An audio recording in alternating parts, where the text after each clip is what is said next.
Salut et bienvenue sur Commodore 64 et 6510 Rétro Programming, la chaîne de programmation francophone en langage machine sur Commodore 64. Aujourd'hui, on poursuit notre tuto sur le scrolling et on va mettre de la couleur. Oui, parce que la vie, c'est la couleur, évidemment.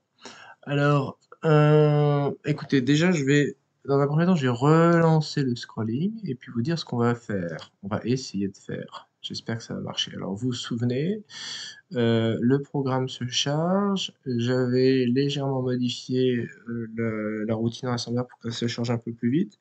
On va essayer de l'optimiser, hein. Alors, je lance. Vous voyez, en bas, donc j'ai mon scrolling qui défile, hein, de droite vers la gauche. Les caractères sont redéfinis. On va essayer de faire des couleurs un peu flashy, vous voyez, qui clignotent. Voilà, on va pas essayer de rester sur une couleur uniforme. Et puis, on va rajouter un fond noir également. Alors, la première étape va consister à légèrement optimiser le code. Vous vous souvenez, il démarre à l'adresse 1000 en hexadécimal et en 3000, j'ai mes caractères. Donc, je n'ai peut-être pas besoin d'autant d'espace.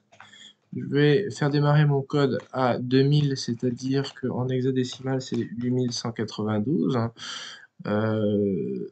2000 à 1000, ça fait 4 K de marge de manœuvre. Ça devrait être suffisant pour notre scrolling. Il n'est pas très très grand, hein, il est très très court. Une fois qu'on a légèrement optimisé la mémoire, et ben on va déjà charger le code couleur qui correspond à la valeur noire, donc c'est le 0, et on va le placer dans les registres qui correspondent aux couleurs de fond et de bordure, des 0,20 en hexadécimal, 53 280 en décimal, et des 0,21, c'est-à-dire 53 281 en décimal. Ça vous parlera davantage si vous êtes habitué au basique. Donc ça, avec l'ajout de ces deux instructions, mon écran va devenir complètement noir, et ce qu'on va essayer de faire également, c'est qu'on va effacer on va effacer l'écran, hein, au démarrage. Donc on va charger la valeur 147 qui correspond au code PETSCII home pour effacer des données, et on va appeler immédiatement la routine du kernel FFD2 qui est l'équivalent de print. Alors je vous renvoie à mes tutos, hein, sur l'affichage de code écran. Si je lance, qu'est-ce que ça donne? Ça donne ceci. Un chargement sensiblement plus rapide, mais pas tant que ça. Alors, il faut maintenant que je fasse démarrer ma routine à 8192. Vous voyez, l'écran est devenu noir, il s'est effacé et le scrolling est apparu. Voilà pour la première étape. La deuxième étape va consister à définir la ligne de couleur, la ligne où les couleurs vont être modifiées. Alors, ce que vous devez savoir, c'est que la couleur fonctionne comme la mémoire écran. Alors, il y a une mémoire, hein, de la couleur. Elle est située, alors, à une adresse spécifique, c'est l'adresse 55 296. Vous voyez, comme la mémoire écran est située à l'adresse, enfin, elle commence à l'adresse 1024, et donc c'est une mémoire écran qui se déroule, hein, sur les 1000 caractères affichables à l'écran. Alors 55 296, c'est, je vous le mets, hein, des 800 en hexadécimal. Et étant donné que la couleur va être modifiée sur la dernière ligne, ça correspond aux 40 derniers caractères, donc c'est 55 296 plus 960. Ici, c'était 1024 plus 960. Voilà. Vous voyez le lien, 960. la couleur, la mémoire couleur va obéir, obéir à la même logique hein, que la mémoire écran.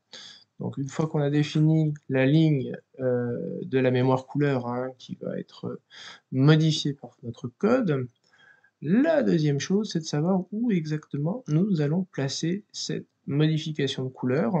Alors, ce que je vous propose, c'est de placer cette modification de couleur. Le plus logique, c'est une fois que le caractère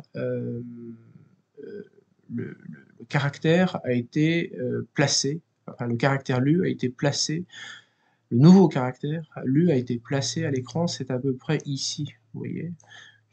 Donc on peut essayer d'insérer une routine qui va modifier la couleur. Et si notre routine est bien faite, eh bien on peut même se passer de cette routine d'attente qu'on avait créée. Vous vous souvenez, le scrolling était très rapide et nous avions dû créer une routine wait ici avec utilisation du raster pour ralentir notre scrolling. Eh bien, nous allons faire une routine couleur, nous allons la rédiger de telle sorte que nous n'ayons plus besoin de ralentir le code. Pour cette routine de couleur, nous allons définir les couleurs que nous souhaitons utiliser. Alors, nous allons ici mettre les codes couleurs que nous allons utiliser. Ici, c'est le 1, 2, 3, 4, 5, 6, 7.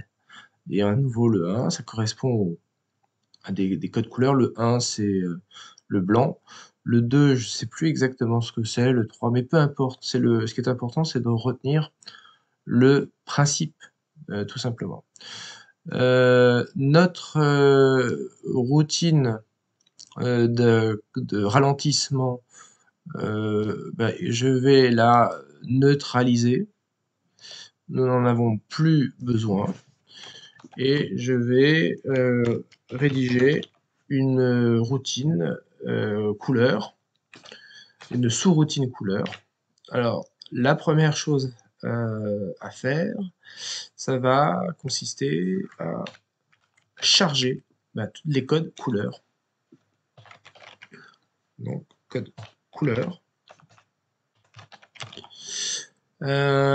Et les placer à la fameuse ligne de couleur. Vous vous souvenez? Notre routine va reposer essentiellement avec ça. Mais vous voyez, nous avons plusieurs codes couleurs. Donc nous allons être obligés d'utiliser des indexations, soit par X, soit par Y. Je vais utiliser X pour indexer les codes couleurs. Et je vais utiliser Y pour indexer la ligne de couleur. Je vais donner à X et Y la valeur de 0 et je vais les indexer progressivement pour que les codes couleurs soient chargés et placés sur la ligne couleur. Donc je vais être obligé de faire deux lignes distinctes. Alors il y aura flash et flash 1. Donc flash, ça va consister à l'indexation de X et flash 1 va consister en l'indexation de Y. Dans un premier temps, ce qui va se passer quand cette sous-routine couleur va être exécutée, la X va être chargée avec la valeur 0, donc le code couleur 0,1 va être chargé et placé sur la ligne de couleur, en tout cas celle qui est située en 55 296 plus 960. Et ce que je veux, c'est que ce code couleur soit placé sur tous les codes caractères de cette ligne. Donc je suis obligé dans un premier temps d'indexer Y. Et je compare Y avec 40. sachant que le 0 est pris en compte, donc en fait c'est 41, et tant que cette valeur de 40 n'est pas atteinte, eh bien je fais tourner en boucle cette sous-routine. Elle va, comment dire, elle va sur l'accumulateur va être chargé avec le code couleur et va le placer sur chacun des caractères de la ligne jusqu'à ce que le 40e caractère de la ligne soit atteint. Et une fois que le 40e caractère est coloré, et bien à ce moment-là, la boucle cesse et je dois à nouveau charger Y avec 0, je réinitialise Y, et c'est à ce moment-là que je peux indexer X et le comparer au nombre de couleurs que j'ai ici. Ce que je vais faire, c'est que je vais comparer à 6 dans un premier temps, et puis je comparerai plus tard à 7 pour vous montrer ce que ça fait. Là, je vous ai mis, c'est compare X, et donc tant que X n'a pas atteint 0, eh bien, pardon, n'a pas atteint 6, ma routine va tourner en boucle et revenir sur la ligne flash. Voilà, c'est en flash. C'est la première étape du scrolling, pardon, des couleurs. Alors, vous vous souvenez, étant donné qu'on a fait appel à une sous-routine, c'est un JSR, pour un jump subroutine, il faut terminer cette sous-routine par un RTS. Mais je vais vous montrer ce que ça donne à ce stade. Vous allez voir, c'est pas terrible.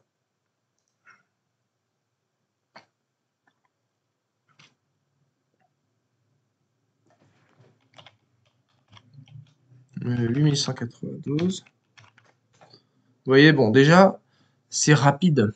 Donc, je suis obligé de faire un appel à ma routine.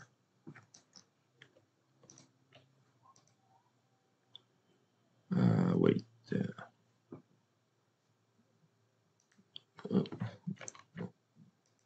Uncommand. Voilà. Je vais voir si ça donne quelque chose. C'est un peu rapide. Je lance.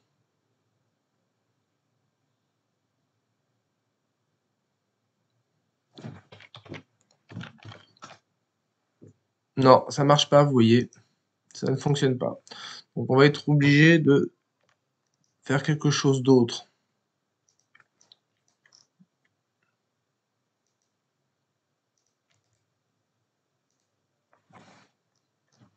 Alors ce quelque chose d'autre, ça va être assez simple, ça va être d'ajouter ici une variable, c'est une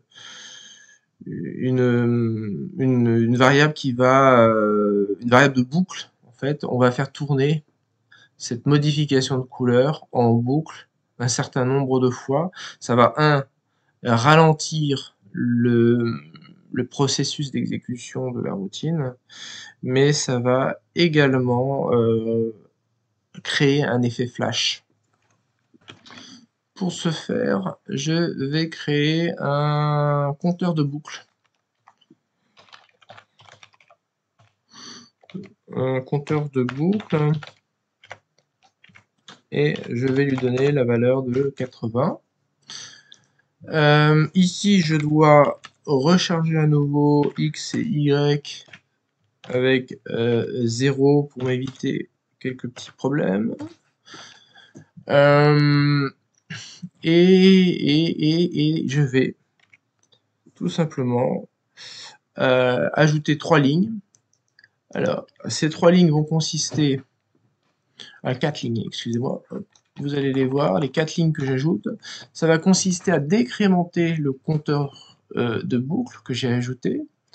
Et tant que ce compteur de boucle n'est pas arrivé à 0, eh bien, il recommence l'opération de modification des couleurs, ce qui va créer cet effet flash. Et on va le faire 80 fois. 80 fois, ça va sérieusement ralentir la routine.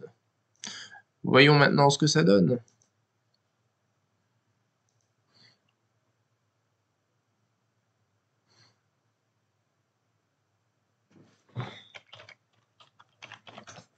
Ah, oui, ça marchera pas puisque j'ai changé les adresses. Et voilà, petit effet scrolling sympathique. On a notre défilement, pas trop rapide. Les caractères scintillent, hein, c'est une couleur inexistante hein, sur la palette du Commodore 64. Et ça tourne, vous allez voir. Francophone du Commodore 64. Et je peux, en plus, relancer cette routine ad vitam aeternam. Voilà, une fois que ça se termine. Ready. Je recommence. Voilà. J'espère que ça vous a plu. N'hésitez pas à me le faire part dans vos commentaires. Et puis, on va essayer de trouver 2 ou 3 petites techniques d'amélioration de ce scrolling. Hein. Il n'a pas fini de parler de lui. Je me suis demandé si j'allais pas mettre des effets raster. Et puis je vais vous montrer surtout comment on fait un scrolling pixel par pixel. Là, ça devient très intéressant. À très vite.